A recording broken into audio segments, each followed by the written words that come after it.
এই মুহূর্তে আমার কাছে একটি ডেড কন্ডিশনের ফোন রয়েছে। এটাকে আমি ডায়াগনোস করে কিভাবে রিপেয়ার করি সেটা আপনারা দেখতে থাকুন। এপিসোডটা অনেক লম্বা ছিল কিন্তু আমি কেটে অনেকটা সংক্ষিপ্ত করে দিয়েছি। বোর্ডটা কিন্তু খুব ফ্রেশ। এখন পর্যন্ত কেউ কাজ করেনি। আমি স্টেপ বাই স্টেপ চেকিং করতে থাকবো। ফার্স্ট টাইম ব্যাটারি ভোল্টেজটা নিয়ে নিলাম 3.9, অর্থাৎ ব্যাটারিটা কিন্তু প্রপার রয়েছে। এটাতে ফোন রান হওয়ার কথা।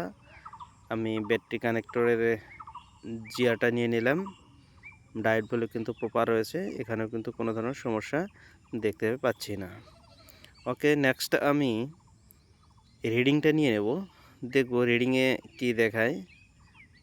হ্যাঁ, আচ্ছা, এই রিডিং এটা কিন্তু আমাদেরকে কি ইন্ডিকেট করে? এটা কিন্তু অবশ্যই কোনো শর্টিং ইন্ডিকেট করছে আমাদেরকে। ঠিক আছে, যেহেতু শর্টিং ইন্ডিকেট করেছে আমি পাওয়ার এসিটা প্রথম বের করে নেব, কারণ ওখানেই আমি দেখব।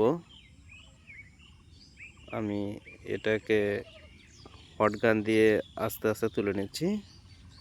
ঠিক আছে, আমার এবার তোলা হয়ে গেল। ওকে, ইতিমধ্যে কিন্তু আমি এখানে যতগুলো ক্যাপাসিটর আছে সবগুলোই কিন্তু আমি চেক করে নেব। তার আগে এটাকে ক্লিন করব খুব ভালোভাবে। ওকে, ক্লিন করা হয়ে গেল। আমি যেহেতু পাওয়ার এসির সবগুলো ক্যাপাসিটর চেক করেছি পাশে, আমি এখানে কিন্তু এই একটি ক্যাপাসিটর কিন্তু উভয় প্রান্ত শর্ট পেয়েছি। আপনারা দেখতে পাচ্ছেন যে এই ক্যাপাসিটরটি কিন্তু উভয় প্রান্ত শর্ট।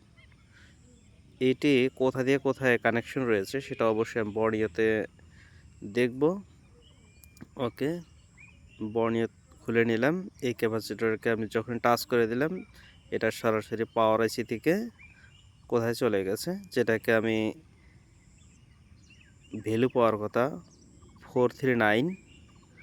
ওকে, এটা দেখুন কোথায় থেকে এখানে একটি ক্যাপাসিটর রয়েছে, আর এই পাশে এই বড় মিয়াতে কিন্তু চলে গেছে। বড় মিয়ার পাশে একটি ক্যাপাসিটর সরাসরি বড় মিয়াতে চলে গেছে। তাহলে পাওয়ার আইসি টু বড় মিয়া কানেকশন রয়েছে। আমি এটা দেখে নিলাম একটু। ওকে, আমি বড় মিয়াকে ফার্স্ট টাইম টার্গেট করব না, ছোট মিয়াকে টার্গেট করে নিলাম। আমি এই ছোট মিয়াকে টার্গেট যেহেতু করেছি, এটাকে উঠানোর পর আবার ভ্যালুটা চেক করব। ওকে,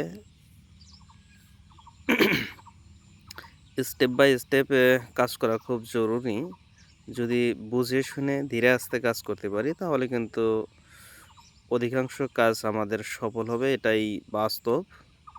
তবে বুঝে শুনে অবশ্যই করতে হবে। আমি ইতিমধ্যে ক্লিন সিলিন করে দিলাম।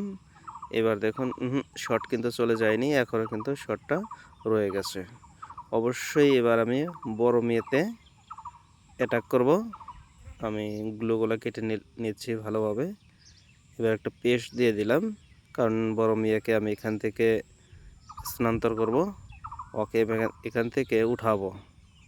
তুমি আর বসে থাকার সুযোগ নেই বাবা, তুমি এবার ওঠো, কারণ চেক আপ দিতে হবে। আমি এটা উঠালাম, এটা অবশ্যই ক্লিন করে নেব। ইতিমধ্যে ক্লিন করেও দিলাম, ভিডিওটা কেটে দিয়েছি ক্লিন করার। এখানে শর্ট ছিল। এবার এটা তো গ্রাউন্ড সাইড, এই পাশে হলো পজিটিভ সাইড। দেখুন কিন্তু শর্ট কিন্তু চলে গেছে। ওকে, এবার দেখার পালা যে এটাকে রিভলভ করলে হয় কি না। আমি পাওয়ার সেটা লাগিয়ে দিই প্রথম। যেহেতু শর্ট ছিল, রিভলভ করলে হতেও পারে, না হতেও পারে। যদি না হয় তাহলে কিন্তু বড় মেয়াকে চেঞ্জ করতে হবে। আমি বড় মেয়াকে এবার রিভলভ করে ফাইন করে আবার ওনার জায়গাতেই বসিয়ে দিলাম। ও যেহেতু হিট ছাড়া বসবে না, তাই একটু হিটও মেরে দেই।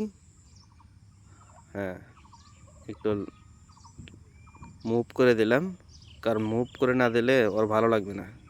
এবার ক্লিন করে দিলাম মেয়েকে। আচ্ছা, বড় মেয়ে ক্লিন। এবার এই রিডিংটা চেক দেই। এটা গ্রাউন্ড সাইড আর এটা হলো পজিটিভ সাইড। এবার কিন্তু রিডিংটা চলে আসছে। ওকে, মনে হয় মোবাইলটা সলিউশনটা হয়ে গেল। এবার বোর্ডটা কিন্তু আমি ফিটিং করে নেব। আমি কিন্তু খুব সংক্ষিপ্তভাবে তুলে ধরেছি। এটা কিন্তু অনেকটাই লম্বা ছিল। আমি জাস্ট আপনাদেরকে শুধু দেখাতে চেয়েছি। এবার দেখি কি আসে রেজাল্ট।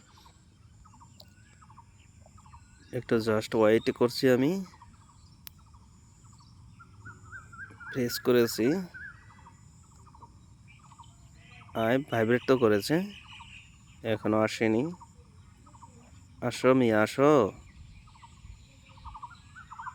একটু একটু হ্যাঁ, পকো চলে আসছে। তার মানে আমাদের যে প্রবলেমটা ছিল সেটাই বড় মেয়েতেই ছিল, শর্টিংটা চলে গেছে এবং ফোনটাও রান হয়ে গেছে। আমি খুব সংক্ষিপ্ত তবে তথ্যবহুল আলোচনা করার চেষ্টা করছি। Okay, thanks for watching. Next video